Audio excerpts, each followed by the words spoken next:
Smart 24, driving business.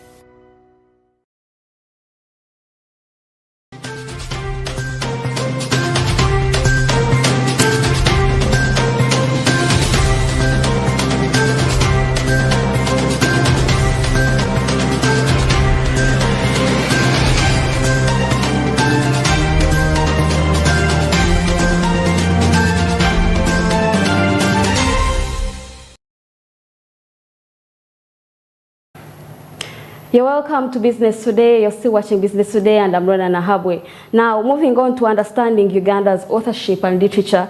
Unlike agriculture, manufacturing, authorship and literature has become one of the most uncertain areas of investment, as Ugandan writers and authors are believed to simply mint fame over any other fortune. At the backdrop of the World Book and Copyright Day, the Uganda National Library held yesterday, Andrew Bower was awarded the Best Individual at ISBN International Applicant. Now, Isaac Christopher Lubogo, the author of several pieces, including the Law of Oil and Gas, joins us tonight to understand the limitation of the authorship market here in Uganda. Good evening, Isaac. Thank you for joining us. And congratulations, by the way, upon that award. And the glory and the honor goes to the Lord God Almighty, the creator of heaven and earth. Our conversation. How special is the authorship and the literature market here in Uganda? There's a problem from the word go. Perhaps because of the African understanding of books, or perhaps writing, as it were.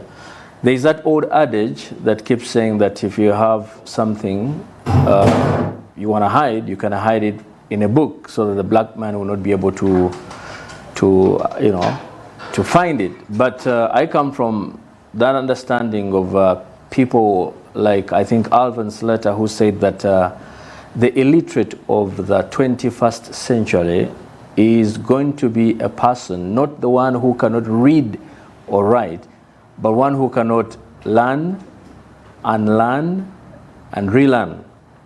And therefore, I believe, like what a wise man one time said, a total redemption of anything that becomes a tyranny in form of intellectualism in my mind. So in terms of literature for this country, we are at our knees in terms of the fact that not many people comprehend and understand issues that come to do with writing. I'll give an example. We were celebrating the 23rd of April as the World Book Day, and 23rd April World Book Day and copyright book, and you could see from the numbers that turned up that were not so many people, not because perhaps there was not enough exposure by way of sensitization of the matter, but because of how people comprehend issues to do with literature. I'll give another example.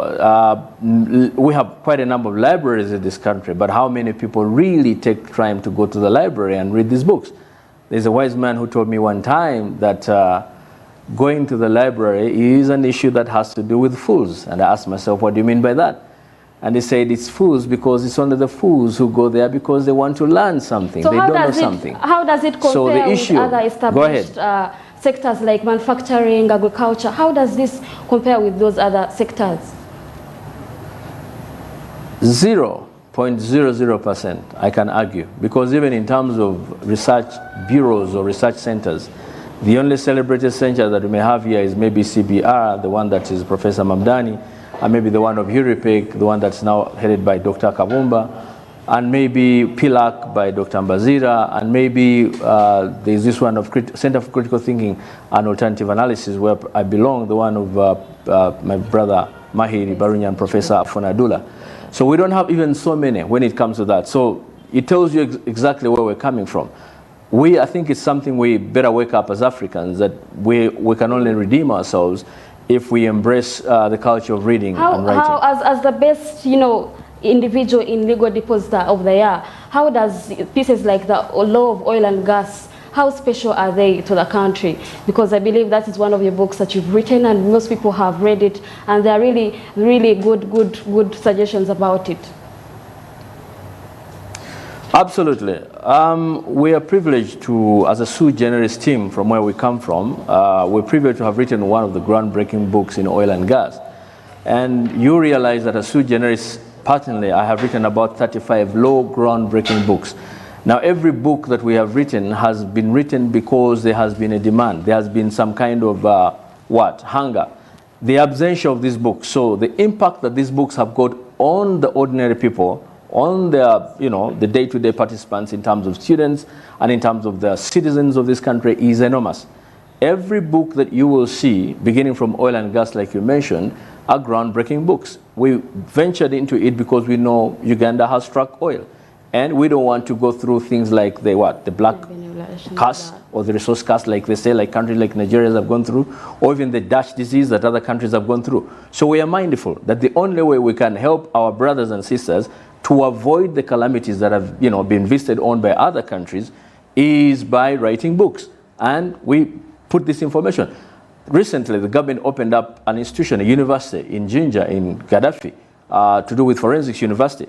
And we had come up with a book in the law of forensics in Uganda, the first of its kind. Cyber law is right here.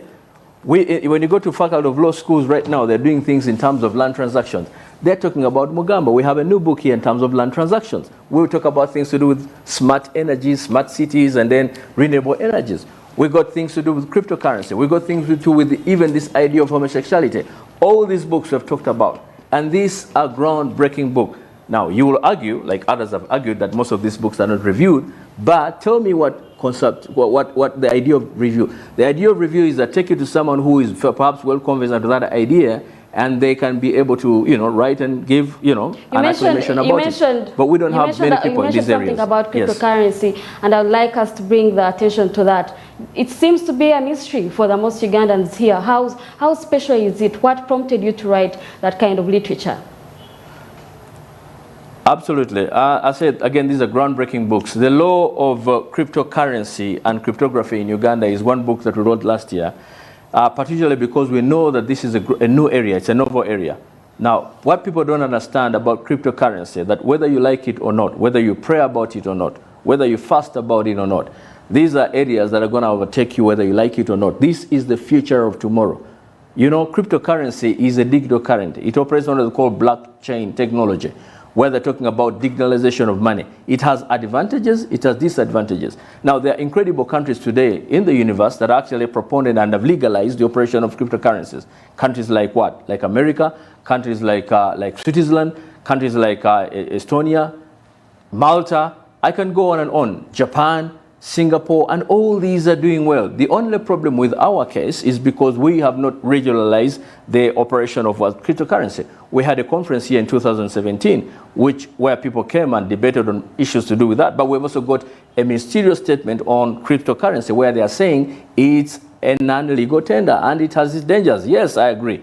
It is volatile. Yes, I agree. It cannot be backed up by securities like government bonds or assets. Yes, I agree. But it has got advantages in the sense that, for example, it cannot be corrupted, it cannot be hacked, for example. It can be hacked on a higher level, but not usually. It's volatile, but has advantages in terms of risk. So we are talking about the new world today, and it's time for Ugandans to embrace the new world. All we need to do is to come up with a law that regularizes it and makes it operational. Now, that brings me to perhaps the bigger question and the bigger topic of discussion. What do you think are the underlying factors that are caused due to the slow progress of authorship and literature growth, and maybe perhaps bookstores business? What do you think are those underlying factors? Perhaps the government could pick a leaf or two.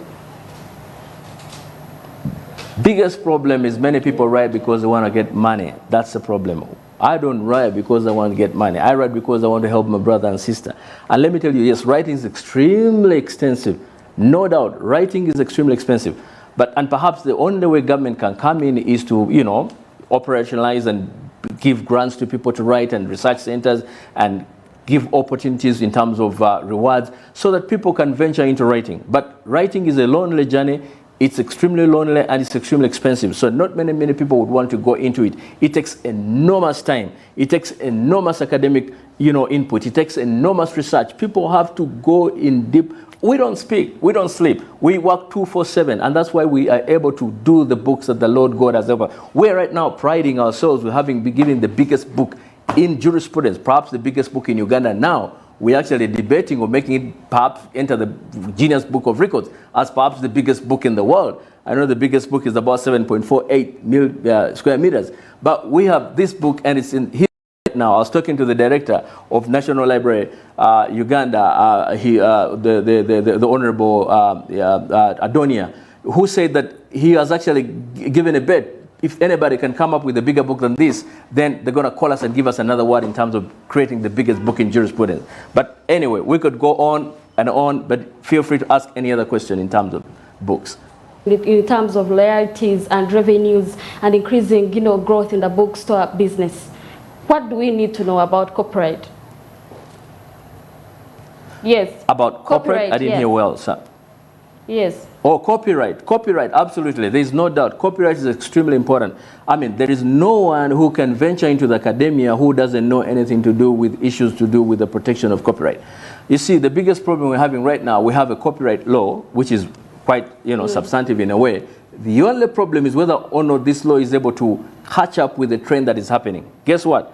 Right now, AI, artificial intelligence, has taken over. ChatGPT has taken over. I just wrote a book recently about the future lawyer in terms of the next generation. And I used AI to write and come out with that book. I asked AI, is this your book or my book? AI said, well, it's yours because you are the one who generated this information. So we are having issues to do with legal personhood in terms of intellectual property rights. So these are questions we're going to ask ourselves. The legal jurists and the framers of the law have to be extremely, extremely fluid when it comes to making of the law, so that they make the law come up with trendy issues and accommodate the changing trends in terms of copyright law. In terms of copyright, yes, Uganda has a problem because many of the books, you can either just pick a book and go and photocopy on the streets, even at university level. So in terms of copyright, enforcement is a big issue, and that's a big trend. I don't know what government is going to do. Perhaps we have to enforce, and maybe the best way to do that is to give grants to these writers and encourage them to keep writing. What is your assessment on the Uganda's market, perhaps comparing it with these other established markets in Kenya and Nigeria? Of course, I'm still referring to the authorship and literature, bookstore business, all in all. Well, I must say we're doing well since I was awarded the best legal tech research of Africa from Uganda. And even then, the best legal student in terms of legal research, Ahimbisibwe Innocent, who works with us in the sui generis, was also awarded as the best legal researcher in the entire Africa. So I can say we are beginning to make our mark. But then there's just one of you, and we would just want to assess the bigger picture apart from only one, because if it's you and then Ahimbisibwe, then where do the rest lie?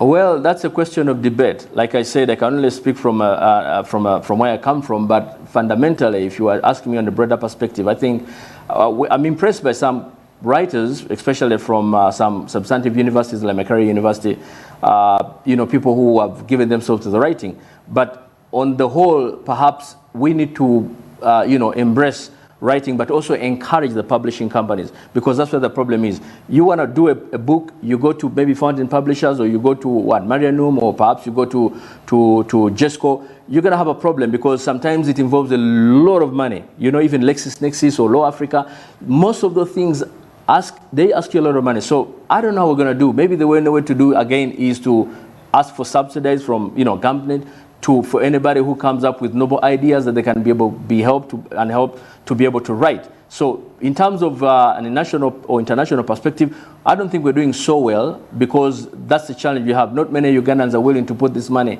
in books because they know that when am I going to reap? They would rather go and buy perhaps a boda and put it on the street. But you see, the beauty about writing is what they say, that you either write, be cited, publish, or perish. So that is something that we have to learn to do. How do you think the relationship between you and publishers can best be improved? Number one, as I said, facilitation in terms of both entities, both the publishing company, by giving them substantive good machines. I have, for example, the ones who publishes for me has an issue to do with even, the books that we do. Look at this book. Just one copy costs you, production costs about 1 million shillings, just one copy, without putting any cost. So we have a book of about 20,000 pages. How many reams of papers are those? So you're going to run that in one, machine, and it's going to break down. So we have to maybe put subsidies and tax exemptions from publishing companies that would import such machines and make them, help the people in terms of publication. Isaac, yes. What informs your demand dynamics? Is it politics, business? What informs your demand dynamics? I've seen you even wrote a book about witchcraft, homosexuality. So right. Give it to me. In short, I'll quote the great Bernard Shaw, who said, "Most men see things as they are and ask why. I dream of things that are not and ask why not." Wow. That's my answer. Online and physical stores, what offers the biggest market platform and how challenging is that? Platform online in terms of selling yes. Online is a great feature. Online is a great feature. There's no way we're going to do away with online.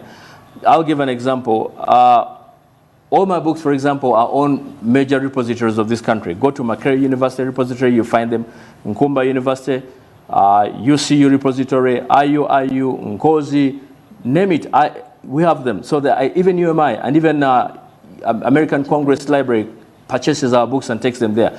So we cannot escape the e-books. That's the way, because, for example, this book, in terms of its size, it's a tommy by its size, but you can easily send it by WhatsApp or perhaps by Telegram, and people can easily access these books. All our books, for example, I speak for myself, are free. We can easily find them at lubogo.org or suegeneslawup.com, even on Amazon, even on Smashword, even on Digital to Draft. So we have all these things available in terms of even audiobooks. The first audiobooks in Uganda are there. The History of Busoga is there. Things like Critics Millennium Friend is there in terms of audiobooks. So we pride ourselves in being the animis optimum legalis who thrive under what we call animis opibusque parati in a sue now, Isaac, as we get close to the end of our conversation, how do you think, maybe perhaps you have hinted on it and maybe given it a broader perspective, and maybe for purposes of our viewers to get the real gist and understand the topic of our discussion today, how do you think the growth of this particular sector can best be achieved here in Uganda? As I said, we need a lot of sensitization, but also awaken our people that, you see, the more you sleep, that's not going to change your future. Listen, the world is taking off at a supersonic speed. We were writing a book called Legal Rebels, where we're trying to write out to accolade people who have actually done a lot of jurisprudence in terms of positive things for this nation.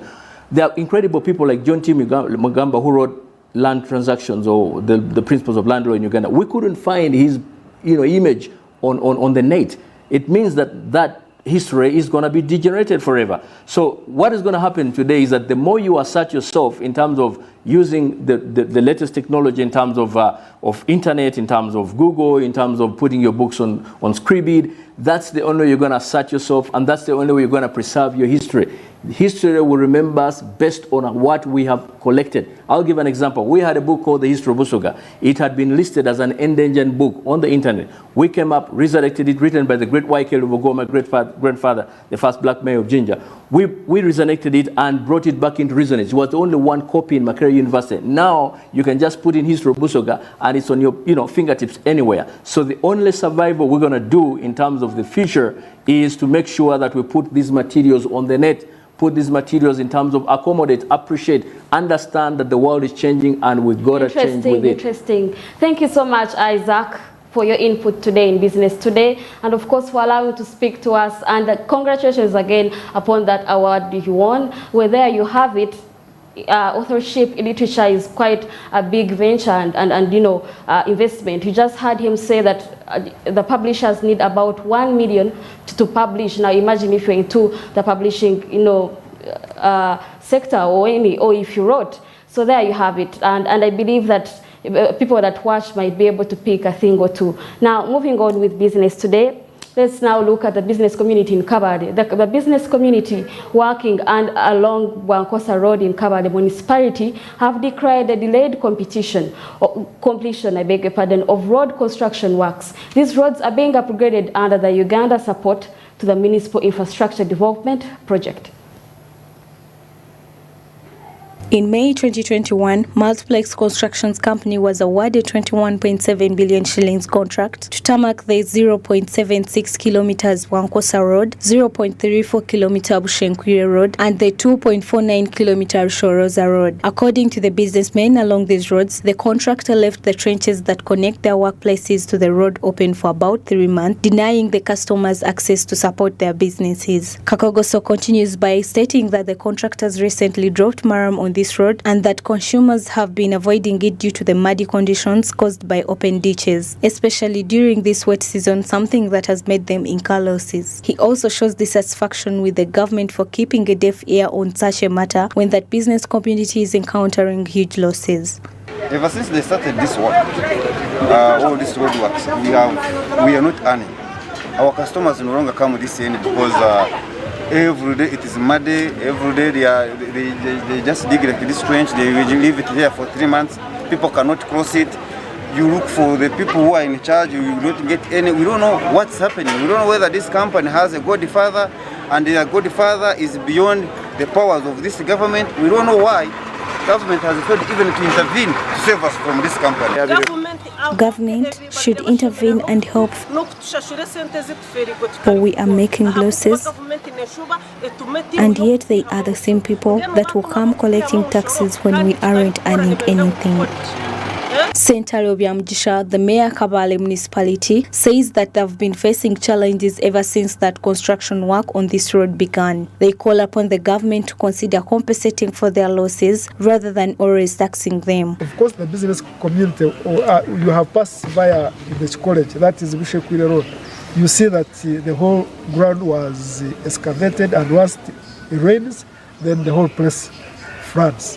One, of course, once it floods, then this business community cannot, the customers cannot access their shops. And even the operation costs in terms of off-roading and roading becomes a bit, has increased. Moses Bossa, the contract project engineer for the Multiplex Constructions Company, says that the delay was because of the consultant that delayed obtaining a NEMA certificate for the stone quarry for them to start quarrying stones to use on these roads. The consultant is a delay in acquiring the NEMA permit to start operating the quarry, the stone quarry. As you see on the financial progress, the biggest value lies in the stone base, the top layers, and the asphalt, which we could not start. We could not start them until we got the NEMA certification for the quarry. Bwankosa and Bushenkwire roads in Kabale are on record as the most used routes in the municipality by businessmen. The government has been urged to intervene in this situation as soon as possible. Norbert Ndiamhachi, Bronia Katsime, Smart 24 TV, Business Today. With that, now we read us to the end of Business Today, but before we do that, let's look at what made the headlines. In Business Today, Uganda Manufacturers Association demands for tax cuts amid its post-pandemic recovery as Siatini cautions government over exemptions. CFA, capital markets call for private sector investment to support domestic revenue mobilization. UDB and UDC efforts are awaited. And URA demands for trade registration among farmers within 150 million threshold amid its dissent over looming tax obligation.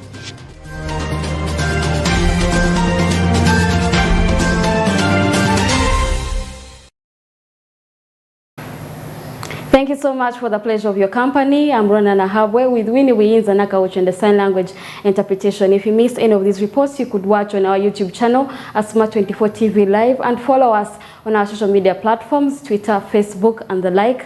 Have a good night.